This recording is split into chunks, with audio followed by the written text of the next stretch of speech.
doesn't sound like a circle of life. Thank you everyone for joining us on the call. We're going to get started as usual with those calls or questions that we have from people here in person. So, first question, Coach Kelly. Coach, what did you take out of the last game that can apply to this upcoming game? What sort of things that, mistakes that may have been made, or positives or negatives for that matter? We took out of it that we played a really good team on the road and got a victory in the Pac-10. We need to continue to get better. There's not one thing, and I know we get the question all the time. We have to improve in every way, shape, and form as a football team. We need to block better. We need to tackle better. We need to do a better job of ball security. So those are things that we're never going to say, hey, we did this last week, so we're all set. We need to continue to work and strive to get better at football, and that's what this game is all about. You either get better or you get worse. And if you neglect the little things, then those things will come back to haunt you. So we need to get better at everything. I was happy with how our players played. Those are the positive things. You're down 10 and you come back against a good football team. I was pleased with our adjustments we made on defense in the second half to hold them to 12 and 27 and create 6 turnovers. So there's a lot of positives come out of it. But our guys, and you can listen to our players talk and listen to our coaches talk, we still have a lot of work to do. Rob, you seem to be setting a pretty intense tone this morning. Was that the message to the guys, or was there a difference? No, it's just we started school this week, so it's a little bit different for everybody else. And it's practices a little bit earlier, everything's a little bit earlier, and they have to understand that the rhythm and things have to change. We got to be out of here every day by 11 o'clock because classes start at 12 o'clock for us, the way we got our schedule. So, it's different. We're different than a lot of places, although Stanford, Oregon State, us, UCLA, and Washington on the quarter system. So we all started school this week. So it's important for us to kind of get into a new rhythm this week in terms of how we're doing things. Steve, what sort of challenges does the Stanford offensive attack and Andrew Luck present for your secondary? They present challenges because he's one of the top quarterbacks in the country. I think he's 11th in the country in pass efficiency. He does a great job of play action. He's really knowledgeable and has a tremendous understanding of what they do offensively and knows where everybody is at every time. He can get from look 1 to look 2 to look 3 to look 4 very quickly. I think he's one of the sharper quarterbacks we're going to face. Very well coached, so he's going to be he'll be the best quarterback we face today. And what do you need to do to be successful against him? 25 interceptions. John?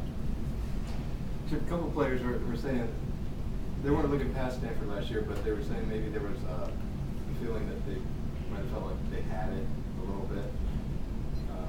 Just kind of a weird feeling that we. Well, they were wrong. I'm correct them on that right now. I mean, looking back on it, did you sense anything? No, I don't think we played well. And I think they played better, they prepared better, they coached better, they hustled better, they played with better effort than us last year. Hopefully, if that's the way they felt, they've learned a valuable lesson that in this league, you just can't show up. There's so many good football teams from top to bottom. Is that every week, you look at it, and we talked about it in our meeting on Monday. UCLA's a 1-2 team that goes down to Texas and beats them, throwing for 27 yards and beat them. And you look at everybody. Arizona had a huge win the week before over Iowa, and Cal got beaten pretty handily by Nevada, and then all of a sudden it's a 10-9 football game down there. So the one message, and I hope those guys learned, and maybe they learned from last year, is that you just can't show up in this thing. You've got to be prepared because everybody's going to give you your best shot, and the best teams are going to win, but you need to be ready for everything you get. So. Ken, what you give? You can correct me if I'm wrong, but I thought you said you thought the tackling needed to improve based on the Arizona State game. You guys don't tackle people to the ground in practice. How do you do that? It's a lot of fundamental work. We don't tackle our first-string offense to the ground, but they're tackling our scout players down the other end. So in fundamental work and practice and attention to detail, and I think our players being a little bit conscious of what they have to do to get ball carries taken to the ground. That 4th and 1, they probably would have got a first down, but they wouldn't have had a 53-yard touchdown run if we tackled better. There was a screen pass where we missed a couple tackles. There were some other inside runs where we didn't wrap people up.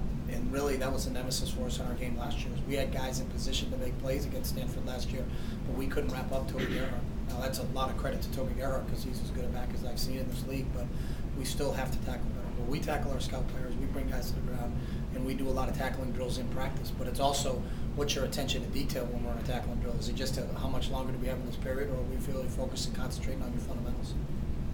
Chris? Coach, Stanford's a little bit of an unheralded unit defensively. Who and what sticks out to you when you look at them? Yeah, they've got really good athletes at every level. Their 3 defensive linemen are really presenting a lot of problems for people. They've got 4 linebackers in Marisek and Scove who really stick out to you, and then Thomas on the outside that can present some problems. They're multiple in the looks. I think they're really well coached. They changed their coaching staff defensively down there and are doing a lot of different things to present some problems to you. So it's going to be a challenge. And they may be unheralded in the paper, but they're not unheralded to us. I think we really understand where they are. They're one of the top-ranked defenses in the nation right now. Rob? You've got an O-line that's played so much together. Where are the breakdowns happening among those guys right now? And excuse me. Your offensive line has played so much together. It sounds like, there were breakdowns that they're frustrated by last week. Where are the breakdowns Yeah, happening? fundamentals where the breakdowns occur. Just not doing things the proper way in terms of how we're supposed to block people, and people falling off of blocks or slipping off of blocks, and guys with their heads down and they're going down. It's more of a fundamental problem that's a fixable problem, not a communication or anything like that. It's not from lack of continuity of those guys playing together. They know what they're doing. It's how they're doing it. They execute the proper techniques in doing that. Lori, let's go to the phone lines and